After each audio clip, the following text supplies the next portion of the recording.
What's going on, guys? It's the Music Marketing Mafia back at it again with another episode. And in today's episode, we are going to be talking about how record labels market music artists today. I made like a miniature series like this a little bit ago, and I got some good reaction from it, so I decided to make kind of like a episode in like the audio form like this and kind of like a part two in a way, just because a lot of people think that record labels have insane power and different tools and strategies. And in a sense, they do. They have more, I don't want to say more money, but they have money, resources, connections to market music. But the biggest secret about record labels is that at the end of the day, they're still doing the exact same strategies any DIY independent music artist is doing. They're still doing playlisting, ads, influencers, TikTok, billboards, radio, whatever you can think of.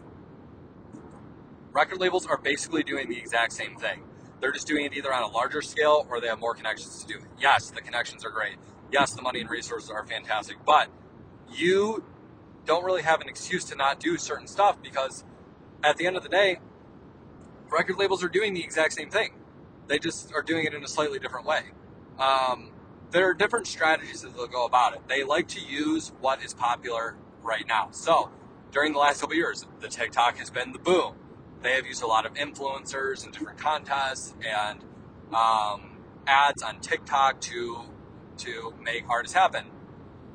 We had a lot of artists that blew up from TikTok, and that was a result of the record labels putting a lot of their time, money, and resources into that, so it is understandable. You have the same tools available.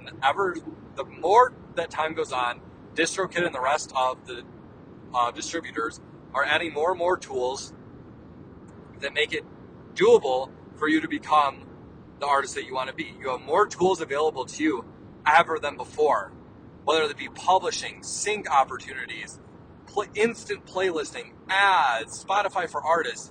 Everything that a record label has, we now have at the click of our finger.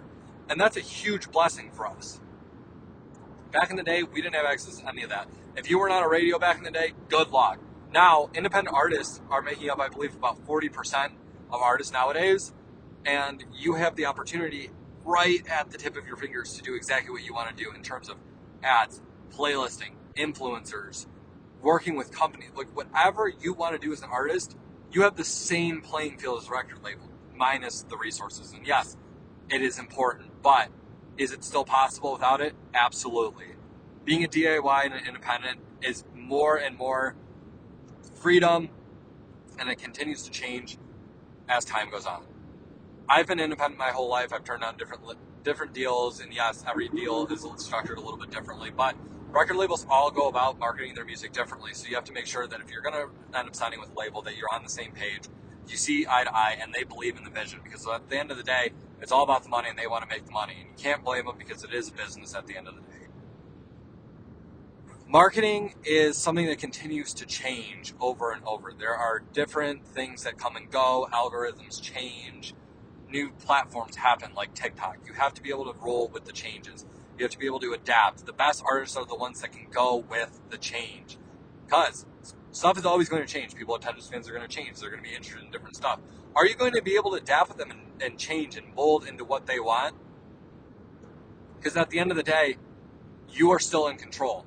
You're allowed to run your own marketing campaign, and that's the coolest thing about being a DIY independent artist, in my opinion, is that you have all of the power at your fingertips. The more and more tools that become available to you, the more the playing field becomes even. And I think that is so cool nowadays. You can literally dictate the path that you want to become as a musician. I really hope this episode was beneficial to you guys. I'm going to leave a couple links in the description below of some of the tools that I use to market my music. I know some of these episodes are a little bit broad. Some of them are a little bit, under the umbrella, but we're trying to get all the information in, and at some point we're going to get every last bit of it in. So if you guys found this important and helpful, please like, comment, and subscribe.